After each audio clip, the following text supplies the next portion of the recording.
చేపల పులుసు చేయటం రాని వాళ్ళు కూడా ఈ వీడియోలో చూపించిన విధంగా చేపల పులుసు చేశారంటే చాలా ఈజీగా టేస్టీగా చేసేయగలుగుతారు. ఉల్లిపాయలను టమాటాలను సన్నగా తరుక్కొని పెట్టుకోవాలి.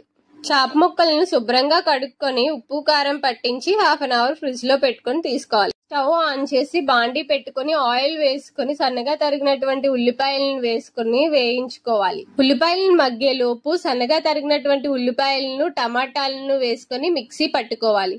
అల్లం వెల్లుల్లి కూడా పేస్ట్ చేసుకుని ఉంచుకోవాలి. నిమ్మకాయ సైజ్ అంత చింతపండును తీసుకుని నీటిలో వేసుకుని నానేసుకోవాలి. మిక్సీ చేసుకున్నటువంటి ఆనియన్ టొమాటో ప్యూరీని మగ్గుతున్నటువంటి ఆనియన్స్ లో వేసుకుని కలుపుకోవాలి.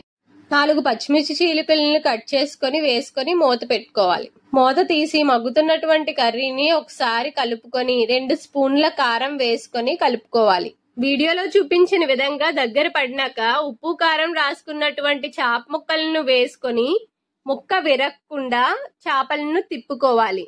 ఇలా చేప ముక్కలను 2 పక్కల ఒక 2 నిమిషాలు మగ్గించుకున్న తరువాత కలిపి పెట్టుకున్నటువంటి చింతపండు పులుపుని తీసుకొని ఈ ముక్కల్లోనికి పోసుకోవాలి. ఈ స్టేజ్ లో ఉన్నప్పుడే ఉప్పు కారాలను అడ్జస్ట్ చేసుకుని 10 నిమిషాలు మరిగించుకున్నామంటే చేపల పులుసు ప్రిపేర్ అయిపోతుంది. చేపల పులుసు రుచి ఇంకా బాగుండాలంటే కొత్తిమీర పక్కాగా వేసుకోవాలి. నా దగ్గర ఇవాళ లేదు, అందుకే నేను కరివేపాకు వేసుకుంటున్నాను.